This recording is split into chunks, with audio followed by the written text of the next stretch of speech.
Welcome to Potline Bling. I'm your host, JJ Coombs. My next guest, Mr. Joe Dowling, leads an expert team of scientists, medical professionals, and operational leaders in the development and distribution of hemp-derived CBD products.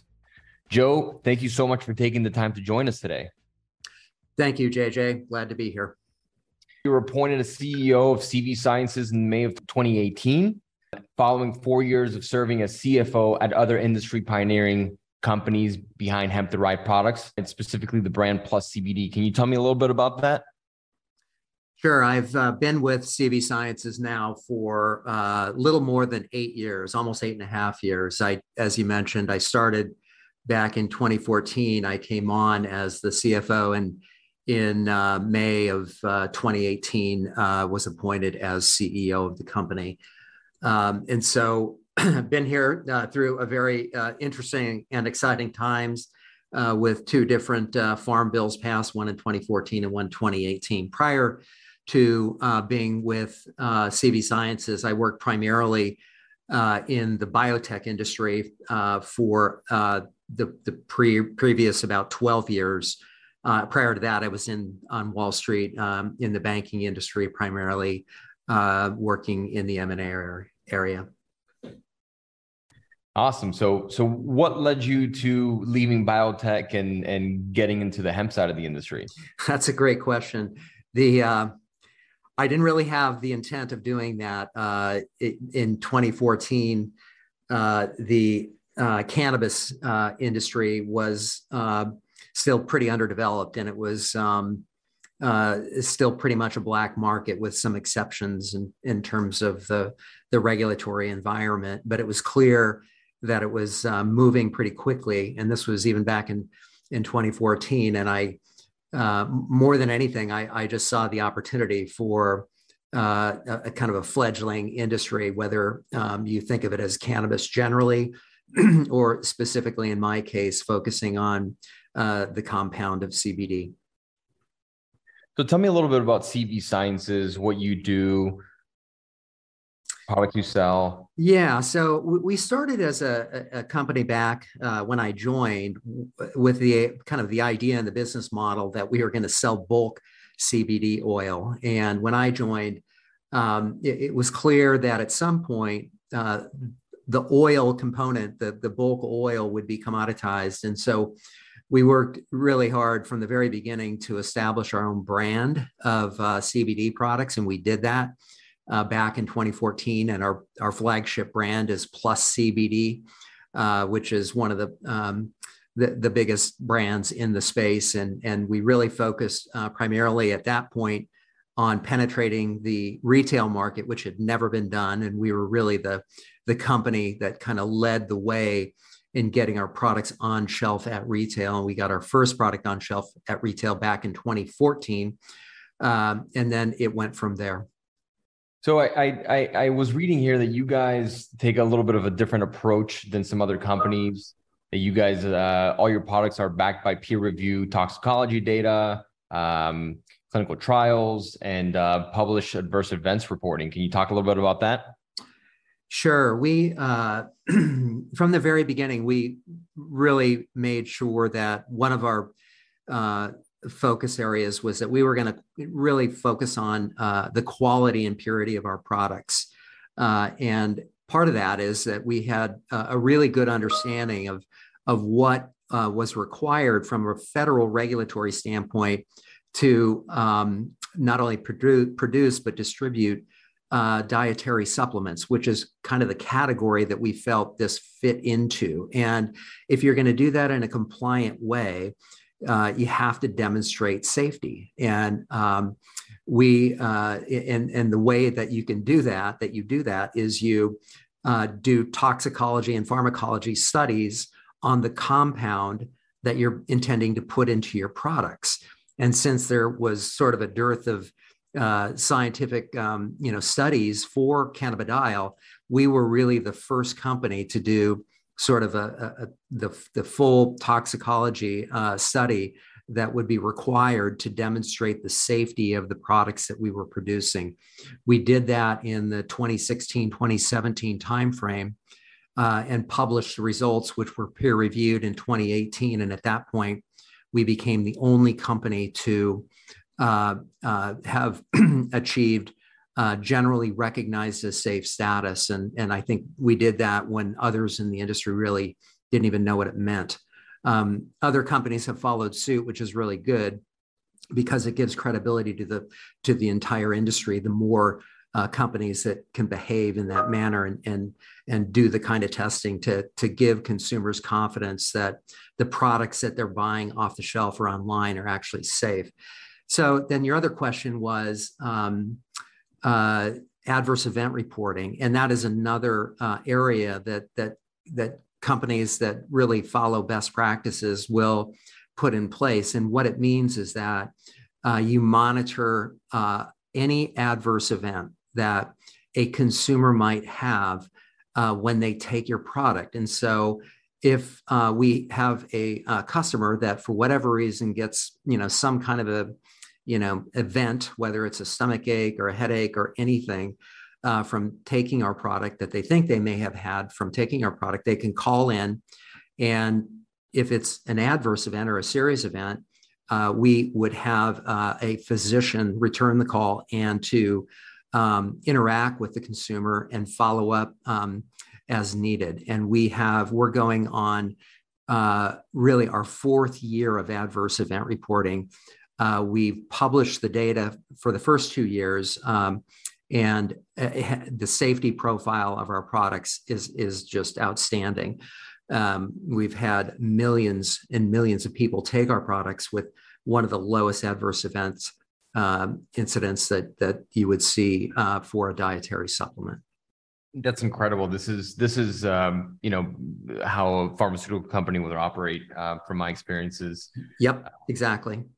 Yep. So the test that you guys did, was it specifically on the finished goods, or was it on the CBD that you guys were using, or both? So it was on the test article. The test article was the cannabidiol sort of matrix that we use in formulating our product. So it was the ingredient more so than the final product. And the ingredient, you guys are doing your own extraction, distillation, and isolation? Yes, for the test article that we used in the toxicology studies, it was for our really proprietary blend of you can think of it as hemp oil or CBD oil. It either way. Okay. So what makes it proprietary from like the consumer packaged goods standpoint? Are you guys putting in like a unique blend of cannabinoids or?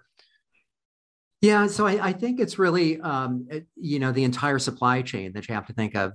Obviously the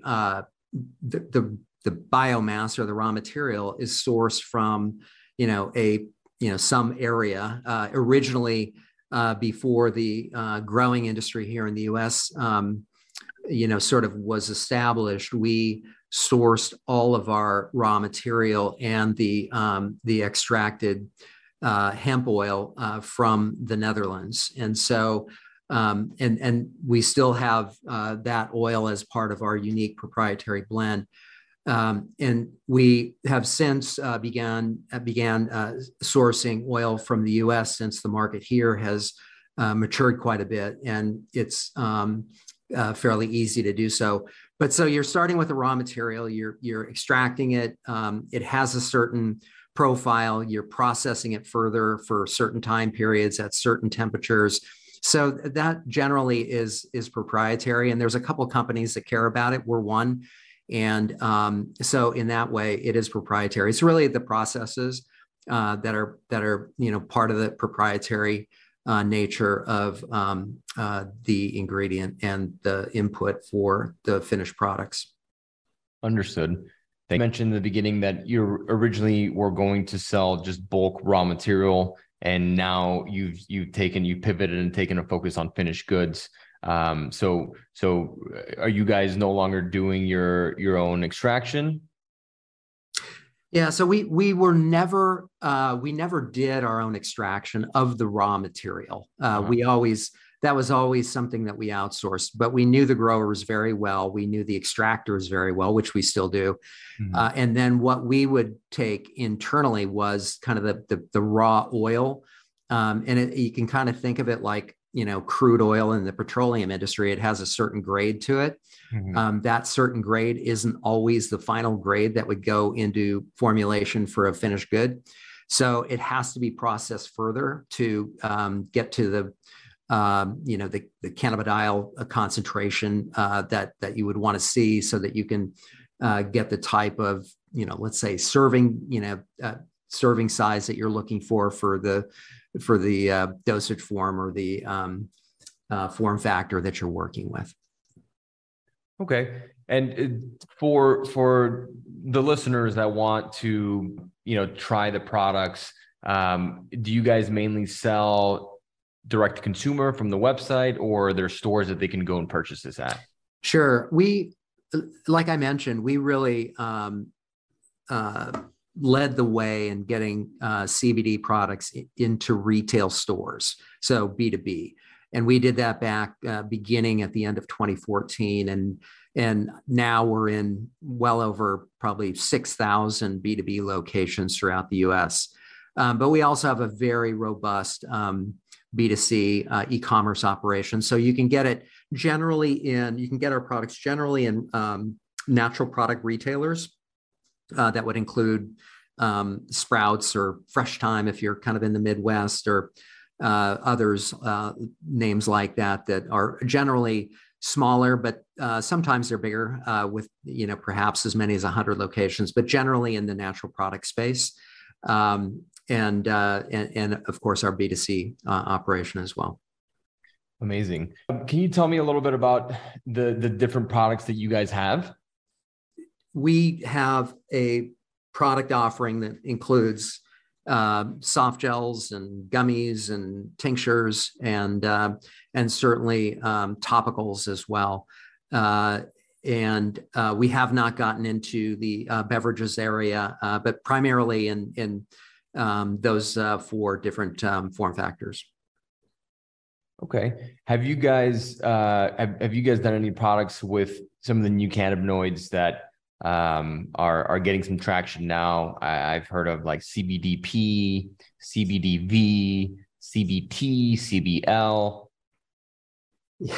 Yeah. So the plant, the cannabis plant has 2 primary cannabinoids, right? And it's THC, tetrahydrocannabinol, and cannabidiol. We know that. And we know that THC is the kind of the primary psychotropic compound, and CBD is the second most prevalent compound in the plant. They are also the most studied of the cannabinoids in cannabis. And so, and there are about, I don't know, now maybe over 110 different cannabinoids that have been isolated from the cannabis plant, but they're mostly minor cannabinoids that are very, very, understudied or unstudied. And so we're a little skeptical, I guess, when we see kind of a flavor of the month that is being used or marketed more often than anything, where it's not, it's unstudied. It's typically we see kind of unsubstantiated claims associated with those kind of minor compounds that are being used. And I think consumers need to be careful when they see that. And I say that with, knowing that THC and CBD both have been, studied so much more than any of the other minor cannabinoids that, until we have a better understanding of the mechanism of those other compounds, it sort of leads to a little bit of the marketing being way ahead of the science. Yeah. How do you feel about the study that came out? I forgot who published this. I believe it came out of a university in Oregon about the potential therapeutic use against COVID with CBDA and CBGA. Yeah, I saw that.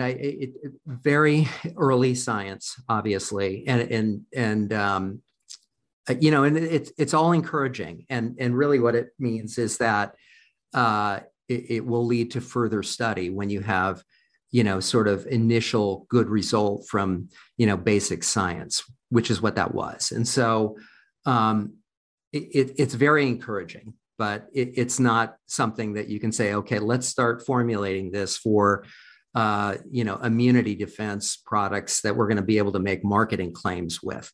We're not there, obviously. And so it's great early science, and all the, the real science that's done on any of the compounds or any of the compounds, together, all of that is good, and it will build on, the science that's already been done. One compound that I've done a little bit of research on, or one cannabinoid that I've done some research on that seems pretty exciting for me, is THCV, specifically the Delta 9 THCV. Can you talk a little bit about that? Yeah, no, I agree with you. I think that it has potential. It's one of the, it's another compound that it needs further study. But I agree. I think that, you can't dismiss the feedback that, consumers are providing for whether it's THC or CBD or THCV, like you're mentioning. There are, people that are getting results in certain need states from these compounds. And so I don't want to dismiss it. I think there's a lot of promise there. I agree with you. Absolutely. As far as demographics, one thing that I've seen from our end, being in the industry, is we're seeing an increasing demographics of women and older Americans purchasing these products. Do you think this is just from the fact that it's less taboo now, it's more out, it's like you look at it everywhere? What are your thoughts on that?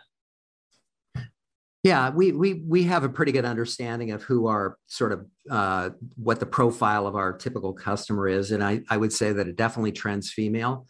Some of that is that in households, females tend to do more of the shopping, and so, but I think it has to do with the same thing that men deal with, which is the typical need states that we all generally need some help with are the same. Not exactly the same between men and women, but it's anxiety, insomnia, and pain, and addiction. But women have their own specific needs too. That certainly I think further study could potentially suggest that CBD or THC or CBD and THC in combination could be very effective in helping with some of those need states or other need states that are specific to women. And I think they're consuming products that are providing help in areas that, they may not be able to get from, sort of more traditional treatments. And so, I think the fact that it's trending female is not surprising and a good thing. I agree. So, Joe, what's in the plans for the future for CV Sciences? So I think the trend, there's a couple of trends we're seeing. One of them is that there's a huge trend towards the gummy form factor, which is, kind of interesting. I think going back, 10 or 20 years, people in the supplement industry kind of poo-pooed it, but it's here to stay for sure. It's people like it. There's high compliance in taking those products, and so I think that's one area. The other area that we see of being important is to develop products where we can make a claim, where we can, combine cannabinoids and perhaps other ingredients that we can hang a marketing claim on, such as melatonin for a sleep product, or there are a number of others. And so I think you're going to see us, and you're seeing many others, develop new products that will probably always have ingredients combined that will involve some kind of a need state marketing claim that is going to be with the product. I think you're also seeing higher concentrations. I'm not sure that's a good thing. I think that's just, people think that if 10 milligrams of something is good, then 20 is even better. And that may or may not be the case. It needs to be studied, obviously, further, but I think you're seeing higher concentrations, combination products where other ingredients are formulated with cannabidiol and THC, where marketing claims can be attached to the product. Awesome. Thank you for that. So if the listeners want to learn a little more about Joe and CV Sciences, you can go to www.cvsciences.com. You can also find them on Instagram, Facebook, Twitter, and I believe YouTube too, right, Joe? Yes, you can. Awesome. Well, thank you, listeners, for being on with us here at Potline Bling. You can find all of our episodes on cannabisradio.com. Please rate the show, like, subscribe, give us 5 stars. You can find us on Apple Podcasts, Spotify, iHeartRadio, Amazon Music, or wherever you listen to podcasts. Thanks, Joe, for taking the time to join us today, and we'll talk to you guys next time. Thank you, JJ.